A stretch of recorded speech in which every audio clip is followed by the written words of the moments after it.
हाँ हाँ, और आपातकाल में जो लोग, आपातकाल में जिन लोगों ने आपको जेल भेजा था, आज उन्हीं के साथ आप बैठ करके दावतें उड़ा रहे हैं। अरे कुछ तो सोचिए, कुछ तो सोचिए कि क्या सब एक नौटंकी बचा रखी है।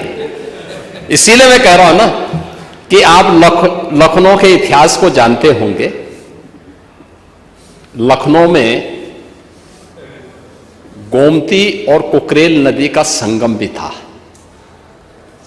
और ज्यादा नहीं, लगता है कि छात्र नेता के रूप में काम कम और दूसरे ही किसी अन्य कार्य में आप ज्यादा लिप्त रहे होंगे, इसीलिए आपने कभी इधर उधर ये चीजें देखी नहीं कि अकबर नगर जिसको आप कह रहे हैं, ये अकबर नगर 1984 के बाद से ही बसा है। इसमें ज्यादातर अवैध निर्माण था, और यही कारण था कि हाई कोर्ट में भी और माननीय सुप्रीम कोर्ट में भी ये कहीं टिक नहीं पाया। जो लोग, जिन्हें गलत तरीके से लोगों ने फर्जी कागजात दिखा करके रजिस्ट्री की थी, उन लोगों को हमने रिहैबिलिटेट किया है। अब अकबर नगर कोई नगर नहीं है, अब वो सौमित्र वन हो गया है। लखनऊ को उसकी पहचान दिलाने के लिए भगवान राम के छोटे भाई लक्ष्मण के नाम पर, लक्ष्मण जी के नाम पर उसको सौमित्र वन बना दिया गया है।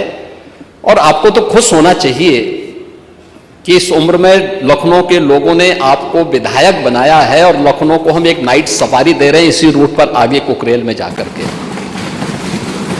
लाभ आप कमाएंगे, पैसा सरकार दे रही है, और इतनी अच्छी योजना मिलने के बाद सरकार को एक बार धन्यवाद बोल देते।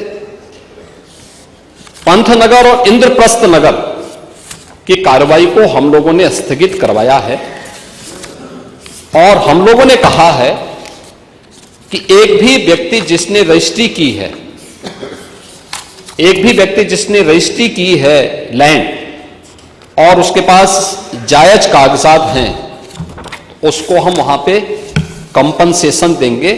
और नदी को पुनर्जीवित करके, मैं तो आपसे कहूंगा कि लखनऊ के लोगों ने वोट दिया है आपको, आप एक बार थोड़ा अब जाकर के देखिए कुकरेल नदी थी या नाला था। आपको नदी नजर आएगी, आज के दिन पे नाला नजर नहीं आएगा। और ये चीजें, नदी पुनर्जीवन का जो एक अभियान पूरे देश के अंदर चल रहा है, हम बोलते तो हैं जल जल ही जीवन है, क्या इनको तबाह करके हम जीवन की कल्पना कर पाएंगे? गोमती नदी को क्या बना दिया आप लोगों ने लखनऊ में? एक तरफ गो मां कहते हो उसको, और दूसरी तरफ गंदा नाला में बदल दिया पूरी गोमती नदी को। उस नदी की पुनर्व्यवस्थापन की कार्रवाई के लिए किए जा रहे प्रयास की, जहां आपको तो लखनऊ के एक माननीय विधायक के रूप में आपको सरकार की सराहना करनी चाहिए थी, धन्यवाद देना चाहिए था। आप सरकार के बारे में इस प्रकार की टिप्पणी कर रहे हैं। और दूसरा, वहां पर हम लोगों ने कहा है कि भाई इंद्रप्रस्थ नगर और पंथनगर में जिन लोगों ने लाल चिन्ह लगाए हैं, किस नियत से लगाए, पूरी रिपोर्ट हम लोगों ने तलब की है। और अगर गलत नियत से किसी ने किया होगा तो उसकी जवाबदेही भी तय होगी। लेकिन अगर सावधानीवश केवल चिन्हित करने के लिए किए हैं कि कुकरेल नदी के पुनर्व्यवस्थापन के लिए, तो मुझे लगता है कि वह लोगों को सावधान करने के लिए है। लेकिन एक बात और है, आप लोग थोड़ा अपने इधर उधर भी ताक झांक किया करें अपने अगल बगल चलने वाले लोगों की। अगर आप देखेंगे जितने भू माफिया थे, जिन लोगों ने गरीबों को ठगा है, इसमें ज्यादातर समाजवादी पार्टी से जुड़े हुए लोग थे।